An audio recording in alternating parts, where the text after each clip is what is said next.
প্রিয়জনেরা, যিশুর নামে আপনাদের সকলকে শুভেচ্ছা জানাই। আপনারা কি জেলেদের মাছ ধরার নৌকোগুলো দেখেছেন? রামেশ্বরম নামে একটি জায়গা আছে, তাই না? এটি দক্ষিণ তামিলনাড়ুর সমুদ্র তীরবর্তী একটি বড় জেলা বা শহর। অধিকাংশ জেলেরা এখানেই থাকেন। এখানে হাজার হাজার নৌকা রয়েছে। এই নৌকাগুলি সেটিরই একটি অংশ। হাজার নৌকা আছে এখানে। ছোট নৌকা, বড় নৌকা আছে। তাদের কাছে বিভিন্ন ধরনের নৌকা আছে। এই নৌকাগুলো ব্যবহার করেই তারা সমুদ্রে মাছ ধরতে যায়। এখন আমি জেলেদের সেই নৌকার কাছেই দাঁড়িয়ে আছি যেগুলো ব্যবহার করে তারা সমুদ্রে মাছ ধরতে যায়। যিশু গালিল সাগরের তীর দিয়ে হাঁটছিলেন এবং কয়েকজন জেলেকে তার শিষ্য হিসেবে বেছে নিয়েছিলেন। পিতর, যোহন, জাকব এবং আন্দ্রেও জেলে ছিলেন। যিশু তাদের বেছে নিয়েছিলেন এবং এমন মানুষে পরিণত করেছিলেন যারা পৃথিবীকে বদলে দিয়েছিল। তাই আমাদের জেলে সম্প্রদায়ের জন্য প্রার্থনা করা উচিত, যেন প্রভু তাঁদের মনোনীত করেন, উদ্ধার করেন এবং পিতর, আন্দ্রেয়, যোহন ও জাকবের মতো পরিবর্তন করেন। তাদের জীবিকায় তাদেরকে অনেক সমস্যার সম্মুখীন হতে হয়, আর তারা যেখানে মাছ ধরতে যায় সেখানেও তাদের অনেক সমস্যার সম্মুখীন হতে হয়। সীমান্ত পার হয়েছে এই অভিযোগে অনেক সময় তাদের হত্যা করা হয়, তাদের নৌকা কেড়ে নেওয়া হয়। তারা বড় ক্ষতির মধ্যে দিয়ে যায়। তারা যে সমস্যার সম্মুখীন হয় সত্যিই সেগুলি অনেক বড়। তারা সারা রাত সমুদ্রে থাকে। তারা জানতেও পারে না তারা কত দূর বা কত কিলোমিটার ভিতরে চলে গেছে। আর এভাবেই তারা অন্ধকারের মধ্যে সমুদ্রের মাঝে গিয়ে মাছ ধরে। আমাদের উচিত ঈশ্বরের উপস্থিতিতে তাদের স্মরণ করা এবং তাদের জন্য প্রার্থনা করা। আপনি কি জানতে চাইছেন আজ প্রভুর বাক্য আপনার জন্য কি? দ্বিতীয় বিবরণ 28 অধ্যায় 13 পদে লেখা আছে, আর সদাপ্রভু তোমাকে মস্তকস্বরূপ করিবেন, পুচ্ছস্বরূপ করিবেন না। তুমি অবনত না হইয়া কেবল উন্নত হইবে। প্রভু আজ আপনাকে কথাই বলছেন। প্রভু আপনাকে মাথা করবেন, লেজ নয়। তুমি উন্নত হবে, অবনত হবে না। আসলে এর অর্থ কি? তিনি আপনাকে প্রথম স্থানে রাখবেন। আপনি কি পড়াশোনা করছেন? তিনি আপনাকে প্রথম স্থানে নিয়ে যাবেন।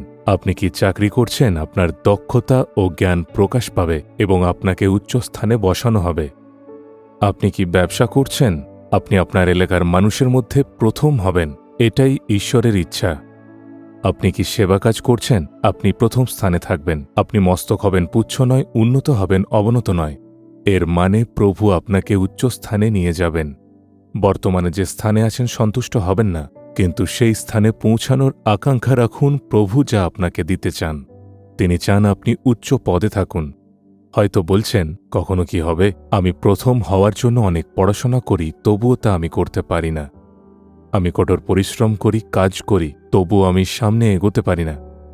আমি আমার ব্যবসার জন্য দিন রাত সংগ্রাম করি, তবুও যা আয় করি তা শুধু একদিনের জন্যই যথেষ্ট। আমি উপরে উঠতে পারছি না। আপনি কি এভাবেই কষ্ট পাচ্ছেন? প্রভু আপনাকে উচ্চ স্থানে নিয়ে যেতে চান। আপনারও সেই আকাঙ্ক্ষা থাকা উচিত। তাকে বলুন, এই প্রতিজ্ঞা আমার জন্য। তুমি আমাকে মস্তক করবে আর তুমি আমাকে উন্নত করবে। আমি তা বিশ্বাস করি। আপনাকে বিশ্বাস করতে হবে এবং প্রতিজ্ঞা ধরে প্রার্থনা। ঠিক আছে? শুধুমাত্র প্রার্থনা পর্যাপ্ত নয়। আপনি তো প্রার্থনা করেন, কিন্তু প্রভু আপনার কাছে আরও কিছু আশা করেন। আপনি কি জানেন সেটা কি? দ্বিতীয় বিবরণ 28 অধ্যায় 1 পদে লেখা আছে, যদি তুমি আপন ঈশ্বর সদাপ্রভুর রবে মনোযোগ সহকারে কর্ণপাত করো, তবে তোমার ঈশ্বর সদাপ্রভু পৃথিবীস্থ সমস্ত জাতির উপরে তোমাকে উন্নত করিবেন। তাই শুধু প্রার্থনা যথেষ্ট নয়। প্রভু একটি শর্ত দিয়েছেন। তিনি আমাদের জন্য তাঁর আদেশ লিখে দিয়েছেন কিভাবে জীবনযাপন করতে হবে। আমাদের সেগুলো শুনতে এবং মানতে প্রস্তুত থাকতে হবে। আপনাকে তার কথা শুনতে হবে। তিনি আপনার সঙ্গে কথা বলতে প্রস্তুত।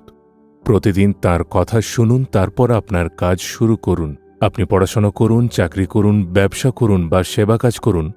তাকে জিজ্ঞাসা করুন, প্রভু আজ আমি কি করব? কিভাবে করব? আমার সঙ্গে কথা বলো প্রভু।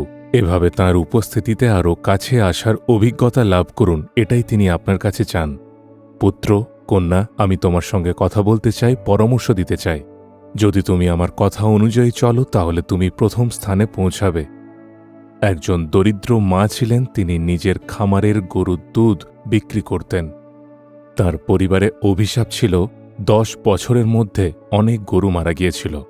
তাই তিনি এটা অভিশাপ ভাবলেন। তিনি জাদুটোনা করলেন আর গরুর গলায় তাবিজ বাঁধলেন, কিন্তু কোনো কাজ হল না। তারপর তিনি যিশুর কথা শুনলেন এবং তাঁর জীবন যিশুর কাছে সমর্পণ করলেন। তিনি অভিশাপ থেকে মুক্তি পেলেন।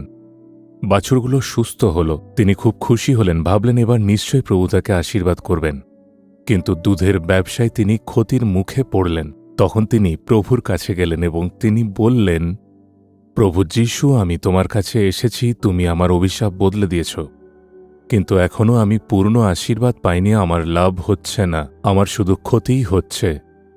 তিনি প্রভুর কণ্ঠ শুনলেন। তিনি নিজেই বলেছিলেন। প্রভু তাকে বলেন, কন্যা, তুমি দুধে জল মিশিয়ে বিক্রি করছ, কিভাবে তোমাকে আশীর্বাদ দেব? তুমি সৎ নও। তার উত্তরে প্রভুর কাছে বলেন, তাহলে কি জল মেশানো উচিত নয়? আর প্রভু তাকে বলেন, না, এরকম করা উচিত নয়, মানুষকে খাঁটি দুধ দাও। ততদিন পর্যন্ত তিনি ভাবতেন দুধে জল মেশানো ভুল নয়, কারণ সবাই এটা করত। সবাই দুধ বিক্রি করার আগে তাতে জল ভেজাল করে, কেউ তা প্রকাশ্যে করে, আবার কেউ তা গোপনে। সবাই ভেজাল করে। তিনিও বহু বছর ধরে তাই করছিলেন, এটা না জেনে যে এটা ভুল। এখন প্রভু তাকে বললেন, জল মেশাবে না। আমি এটা কিভাবে জানি? তিনি নিজেই তার সাক্ষ্য দিয়েছেন, আজও আমাদের কাছে সেই সাক্ষ্য আছে। তিনি বলেছিলেন, প্রভু খুব স্পষ্টভাবে আমার হৃদয়ে কথা বলেছিলেন। প্রভু একজন মায়ের সাথে কথা বলেন, যিনি গ্রামে দুধের ব্যবসা করতেন। তিনি কি আপনার সাথে কথা বলবেন না? জিজ্ঞাসা করছেন না, আপনি তার অপেক্ষা করছেন না। তাকে জিজ্ঞাসা করতে শিখুন, তার জন্য অপেক্ষা করতে শিখুন। তিনি বলেছিলেন, তখনই আমি বুঝলাম এটা পাপ, আর আমি যখন এটা বুঝলাম তখন ভেজাল ছাড়া দুধ বিক্রি করা শুরু করলাম।